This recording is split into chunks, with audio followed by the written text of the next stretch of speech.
wakfu ni jambo la kisheria ambalo limeruhusiwa katika sheria na hukumu yake ni sunna, lakini wametofautiana katika kuielezea wakfu ni nini. Kwanza wamekubaliana wote kwamba wakfu ni jambo limekubalika kisheria na hukumu yake ni sunna,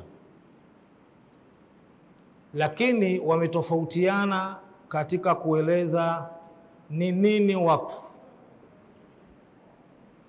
Tofauti hii waliokhtalifiana katika kuielezea nini wakfu, Imam Ahmad ambaye ndio imamu mdogo katika wale maimamu wanne, mdogo kwa maana ya kiumri na wala sio kielimu, yeye ametoa maelezo mafupi sana katika swala wakfu ni nini. Yeye anasema alwaqfu huwa tahbisul asli wa tasbilul manfa'a ala birrin au qurba. Anasema wakfu ni tahbisul asli, ni kuizuia rasilimali asili yake, ile rasilimali, wa tasbilul manfaa, na kuyatoa manfaa kwa kundi maalum au kwa kundi lolote atakaloamua yule mweka wakfu. Ala birrin, manfaa hayo wakayatoa huyo aliyeweka wakfu katika wema kwa ujumla wake, au qurba, au kwa ndugu.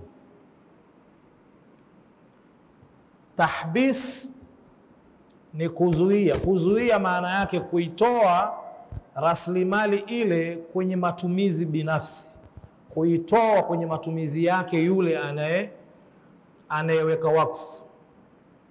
Halafu tasbilul manfaa, kuyatoa manfaa ya ile rasilimali au ya ile mali, kuyapeleka kwenye njia ya wema, kwa maana birrin au qurba, njia ya wema kwa ujumla, au kuipeleka kwa ndugu yale manfaa. Hii ndio taarifu fupi. Wanawachuoni wote wanakubaliana kwamba wakfu ni kuizuia au kuitoa mali kwenye matumizi yako binafsi na manufaa yake ukayapeleka kwenye jamii, ima kwa njia za wema, kwa maana ukawapa watu ambao sio ndugu zako, ni waislamu wenzako, maskini, mafakiri, wanafunzi, mayatima na wengineo, au ala qurba, au kaiweka hiyo wakfu yako kwa ndugu. Wanawachuoni wote wa madhehebu manne wanakubaliana juu ya masala haya. Taarifu nyingine zilizokuja za hawa maimamu wengine ambazo sitozisoma hapa kwa sababu ya wakati, zinanyongeza tu juu ya haya maneno aliyosema Imam Ahmad. Nyongeza zenyewe zinajaribu kugusa wakfu baada ya kuwekwa ile mali, baada ya kuwekwa wakfu, mmiliki wake anakuwa ni nani? Hizo taarifu nyingine zote za Imam Abu Hanifa, za Imam Malik, Imam Shafi'i, zote zimekuwa na nyongeza juu ya hii taarifa Imam Ahmad katika kipengele hiki. Abu Hanifa yeye anasema kwamba wakfu, atakayetoa wakfu akatupeleka yale manufaa kwa ndugu au kwa jamii, manufaa yale yatakwenda kule, lakini ile mali aliyoweka wakfu bado itabaki kwenye umiliki wake. Hiki ndio kipengele cha ziada kwa Imam Abu Hanifa katika taarifu hii.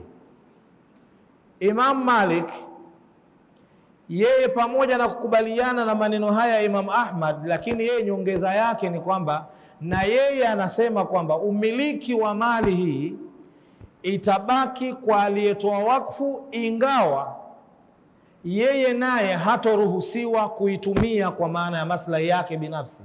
Hawezi kuiuza, haiwezi kurithiwa, hawezi kuikodisha, hawezi kufanya chochote. Manufaa yake atakwenda kule alikoelekeza, yeye atakuwa tu anapata thawabu. umiliki utabaki kwake, kwa maana ya kwamba yeye ndiye mmiliki wa mali ile, lakini hana nafasi ya kuitumia. Sasa umiliki ambao hauna nafasi ya kutumia, maana yake huo sio umiliki kamili. Imam Shafi yeye amekuja kueleza waziwazi kwamba anayetoa wakfu, mali ikishatolewa wakfu, inatoka kwenye umiliki wa aliyetoa wakfu, inarudi kwenye umiliki wa asili ambao ni umiliki wa Allah subhanahu wa ta'ala. Yeye aliyetoa wakfu hamiliki kitu, aliyeekewa wakfu, yani mnufaika wa wakfu, pia haimiliki, kwa maana hawezi kuiuza, hawezi kuifanya chochote. Yeye atakachokipata ni kile tu, yale manufaa yaliyotajwa. Lakini hata msimamizi wa wakfu pia hamiliki hiyo wakfu. Kwa hiyo umiliki wa wakfu kwa 100% unarudi kwenye mmiliki wa asli wa ile mali ambaye ni Allah subhanahu wa ta'ala. Na taarifu hii karibu wanawachuoni wote ndio wanakubaliana na Imam Shafi katika kipengele hiki, kwa maana kwamba mali ya wakfu, katika kauli ambayo ina nguvu zaidi kuliko zote za maimamu wote, ni kauli hii Imam Shafi kwamba mali ya wakfu haimilikiwi na yoyote katika wanadamu, bali umiliki wake unarudi kwa Allah subhanahu wa ta'ala.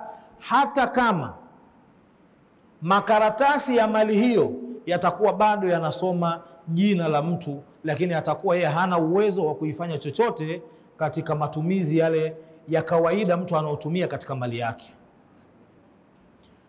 Ikhtilafu hii wanawachuoni wameizungumza kwa upana, lakini ufupi wake ni huo. Umuhimu wa wakfu.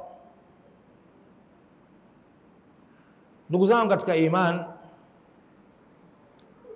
wakfu ni jambo au ni kitu muhimu sana katika maisha ya Waislamu, na hili jambo haliwezi kuwa geni wala haliwezi kujificha kwa Waislamu. Umuhimu wa wakfu, Uislamu huu tokea wakati wa Mtume sallallahu alaihi wasallam mpaka leo unabebwa na Waislamu wenyewe. Mtume sallallahu alaihi wasallam mara kadhaa akiwataka Waislamu kutoa mali zao kwa ajili ya dini yao.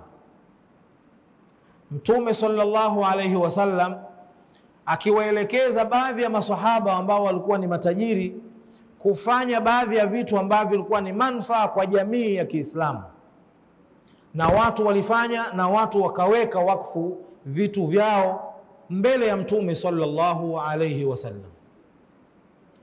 Na wakfu, ili ujue kwamba jambo hili ni muhimu katika jamii, wakfu sio kwa Waislamu peke yao. Leo ukiangalia makundi yote ya kijamii yaliyopo hapa duniani, yale makundi ya kiimani na hata makundi mengine ya kawaida ambayo hata sio ya kiimani, lakini utakuta watu wanaweka wakfu kwa ajili ya watu kufikia malengo yao ndani ya makundi yao. Sasa kama watu wengine wanajua umuhimu wa wakfu na wanaweka wakfu kwa ajili ya manufaa ya jamii ambazo wao wanazikusudia, sembuse Waislamu wasijue umuhimu wa wakfu? Kuna aya moja Allah subhanahu wa ta'ala alikuwa akiwazungumzia watu wasiokuwa Waislamu,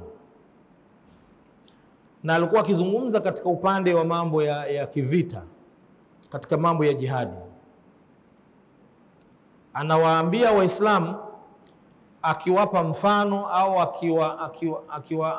akiwatengenezea sura ya watu wasiokuwa Waislamu, kwamba nyinyi Waislamu mnapigania haki, mnapoingia kwenye vita mnapigania haki, mnapambana ili Allah subhanahu wa ta'ala peke yake ndiyo aabudiwe katika hii dunia.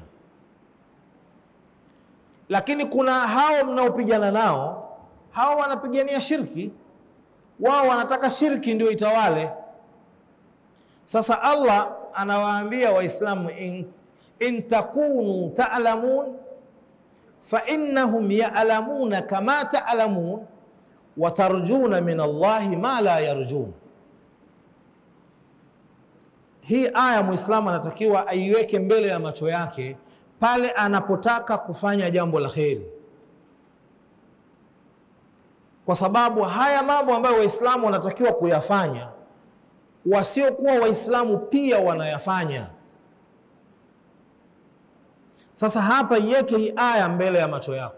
Allah anawaambia Waislamu, kama nyinyi mnapata maumivu, in takunu ta'lamun, ikiwa nyinyi mnapata maumivu kwa kuingia kwenye jihadi kutetea haki, fa innahum ya'lamuna kama ta'lamun, fahamuni kwamba hata wao nao pia wanapata maumivu kama mnavyopata nyinyi.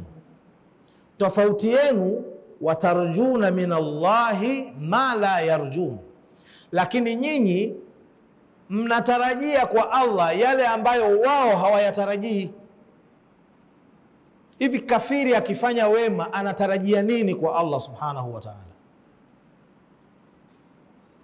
Kwetu sisi Waislamu ni kwamba wema wowote mtu anaofanya, sharti yake ya kwanza lazima mtu awe muumini, mtu awe Muislamu. Mtu kama si Muislamu, wema wowote anaofanya hauna manufaa yoyote mbele kwake yeye, mbele ya Allah subhanahu wa ta'ala. Sana sana kama atapata manufaa atayapata hapa hapa duniani katika ule uadilifu wa Allah subhanahu wa ta'ala. Sasa tunapofanya jambo lolote lile la kheri, jambo lolote la wema, hata kama jambo lenyewe linaumiza, basi kumbuka kile ambacho wewe unakitarajia kwa Allah subhanahu wa ta'ala, na waangalie watu ambao wanafanya kama unavyofanya wewe, halafu kwa Allah hawatarajii kitu. Hapo ndio utaijua thamani yako wewe na kile unachokifanya. Leo hii utakuta kuna watu huko, sijui kina Bill Gates, sijui kina nani, wameweka wakfu mabilioni ya mapesa. Wewe unaweka wakfu nyumba yako kwa ajili ya msikiti, kwa ajili ya mayatima, kwa ajili ya watoto wasio wa familia zisizokuwa na uwezo, ili waweze kusoma, ili waweze kula, ili waweze kufanyaje. Fikiria wewe unachokitarajia na anachokitarajia yule aliyeweka mabilioni ya pesa na yeye kwa ajili ya watu kama hawa ambao wewe umewawekea wakfu. Ni vitu viwili tofauti. Kwa nini watu wengine wachangamkie wakfu halafu Waislamu wawe wavivu katika wakfu? Haya ukiangalia, ndugu yangu Muislamu, unaweza ukaugundua umuhimu wa wakfu katika maisha yetu au katika jamii yetu ya Kiislamu. Na huko mbele tutakwenda kuona namna gani Waislamu waliotutangulia walivyochangamkia fursa hii ya wakfu. Wakfu ziko aina ngapi?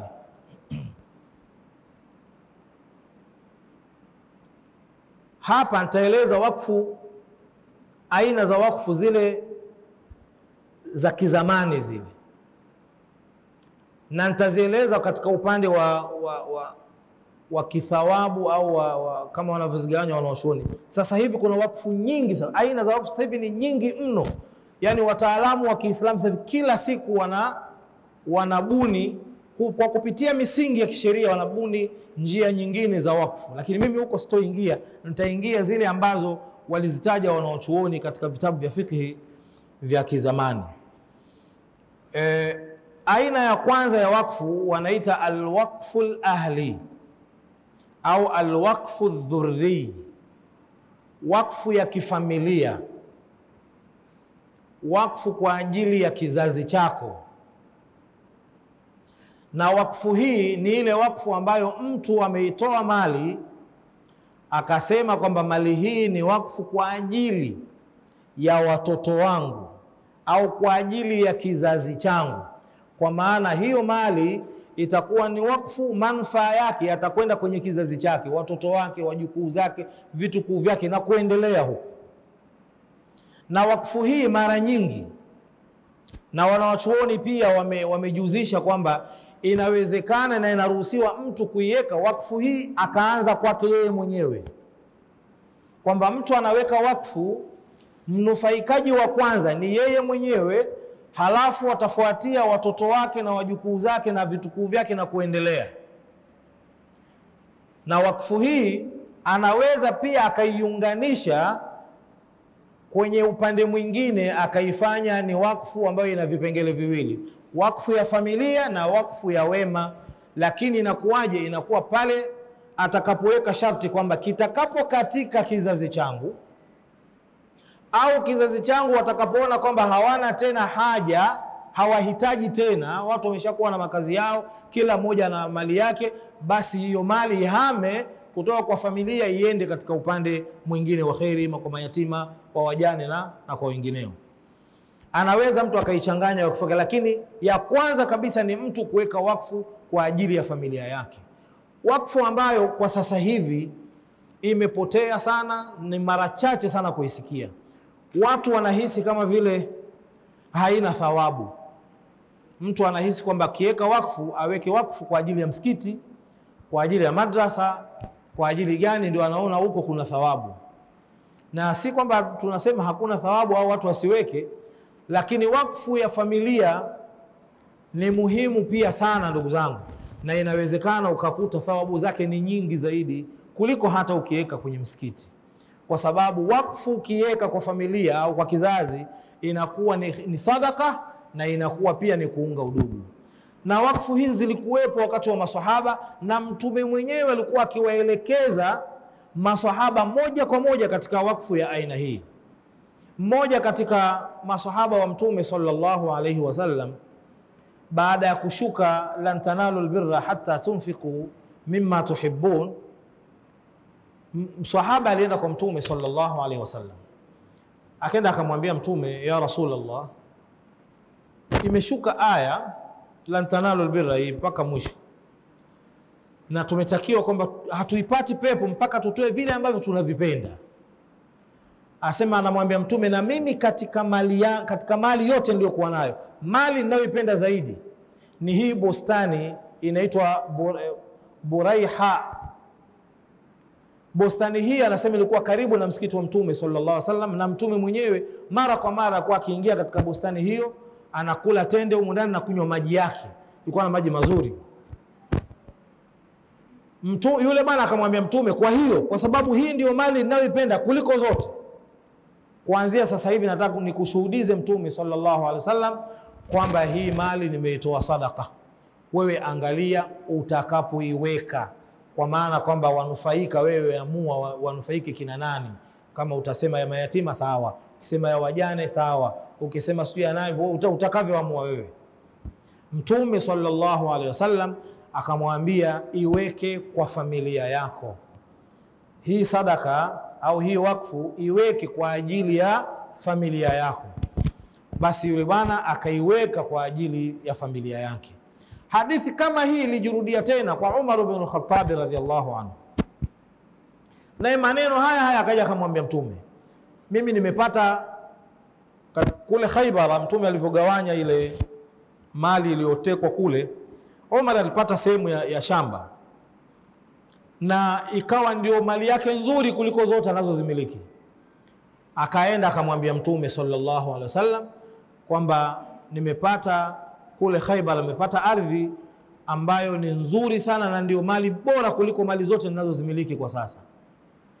Anamwambia Mtume, unanishauri niweke wapi? Akamwambia, ukipenda iweke wakfu. Umar akasema, nimeiweka wakfu kwa ajili ya watoto wangu na wajukuu zangu, na watakapoisha itakwenda katika upande wa maskini na mayatima na watu wengine. Mafundisho mawili haya yanatupa umuhimu wa wakfu aina hii, ambayo sasa hivi utakuta ni chache sana kutolewa wakfu za namna hii. Inawezekana ukakuta kwenye familia kubwa, lakini mtu ambaye Allah kamkunjulia riziki ni mmoja tu pengine au wawili tu. Kundi kubwa la familia linawategemea watu hawa.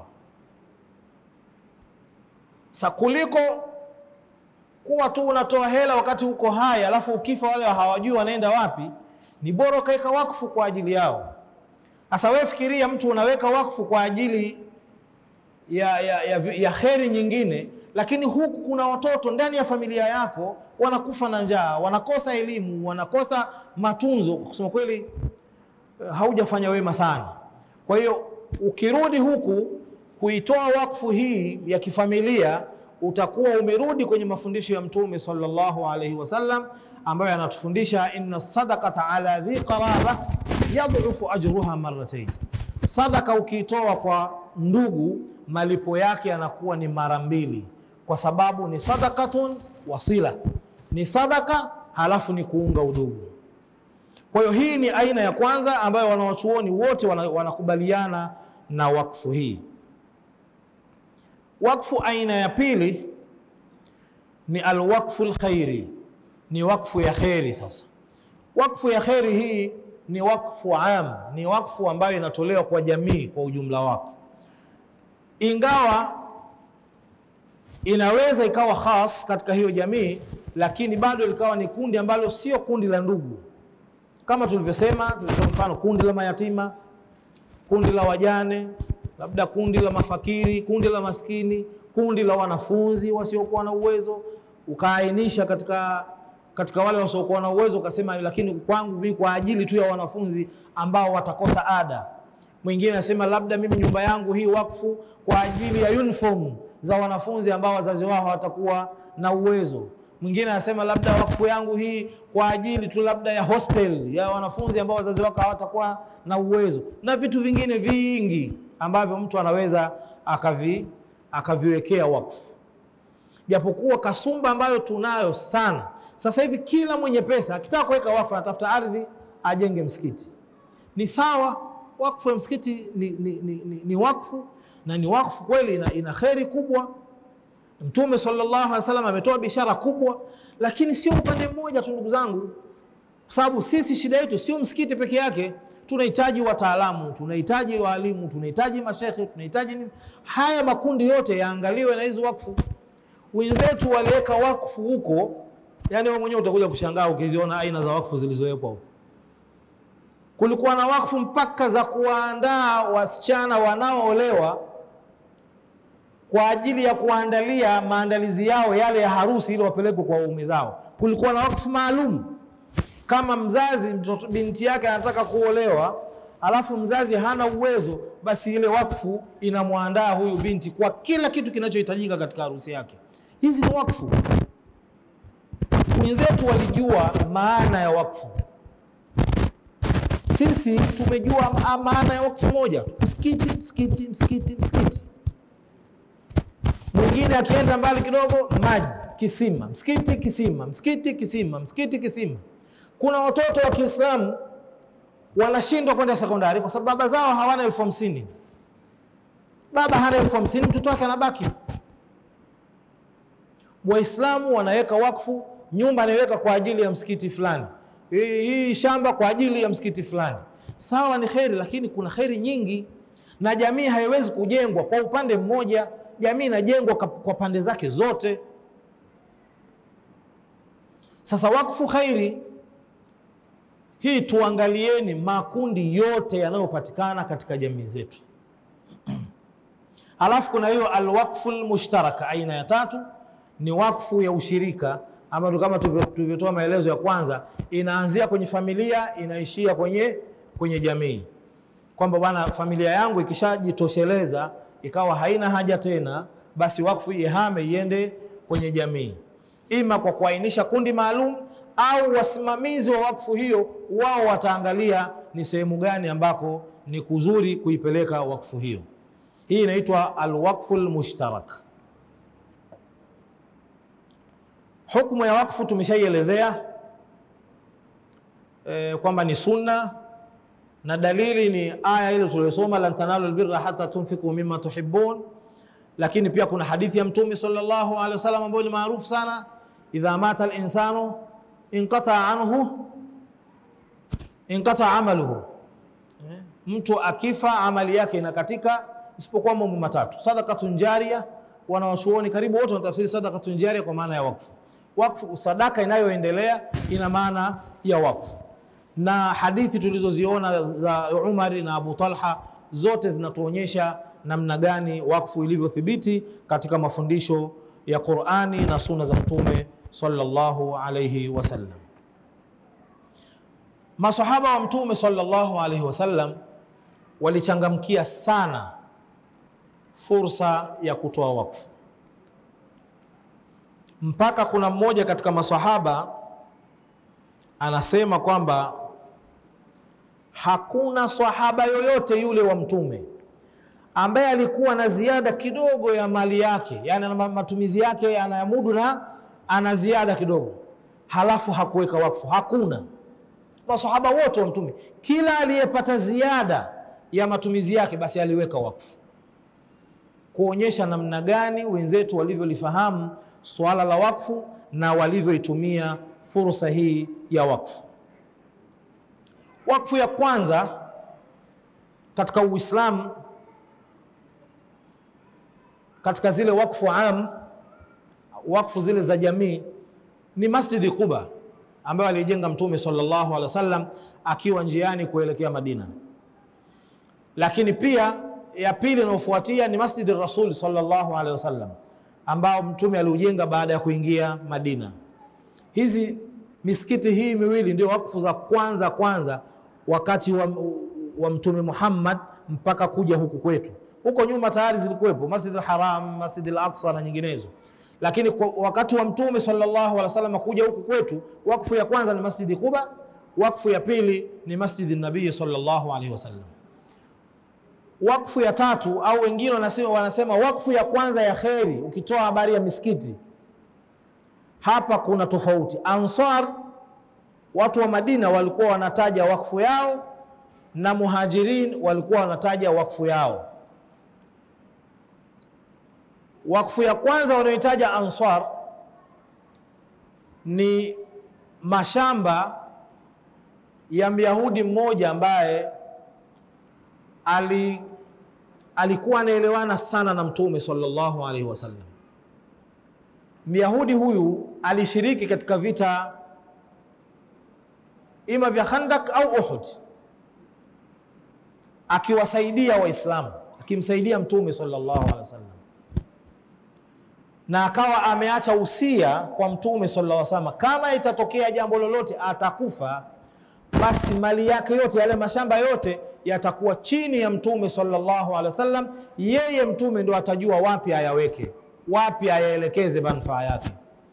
Kweli yule Yahudi alifariki na Mtume sallallahu alaihi wasallam akamweleza kwa maneno mazuri sana, na yale mashamba yake Mtume sallallahu alaihi wasallam akayaweka wakfu. Ansar anasema hii ndio wakfu ya kwanza, nayo imewekwa na Mtume sallallahu alaihi wasallam kupitia mali ile iliyoachwa na Myahudi. Huyo ni Myahudi na aliacha mali akamwachia Mtume, Mtume afanye anachotaka. Wewe Muislamu umefanya nini? Hebu jifikirie hapo. Muhajirin wao wanataja wakfu ile ya Umar ibn Khattab, wanasema ile ndio wakfu ya kwanza katika Uislamu, ya ardhi aliyoipata kule Khaybara. Alafu akamuuliza Mtume, Mtume akamwambia itoe wakfu, ukipenda itoe wakfu. Ikhtilafu hii matunda yake tu ni kuona namna gani wenzetu walivyokuwa wakishindana, lakini hapa hakuna ikhtilafu ambayo ina mantiki sana kuona kwamba wamekhtalifiana. Ikhtilafu ipi ya mwanzo, lakini kila mmoja alitoa. Umar alitoa na Mtume sallallahu alaihi wasallam aliweka ile mali ya Myahudi wakfu. Kwa hiyo ni ikhtilafu ipi ya kwanza, na si ikhtilafu ambayo labda itatuletea na sisi mizozo kama ilivyo kawaida. Subhanakallahumma bihamdik, nashhadu an la ilaha illa ant, nastaghfiruka wa natubu ilaik. Sallallahu alaihi wasallam ala nabina Muhammad wa ala alihi wa sahbihi ajma'in.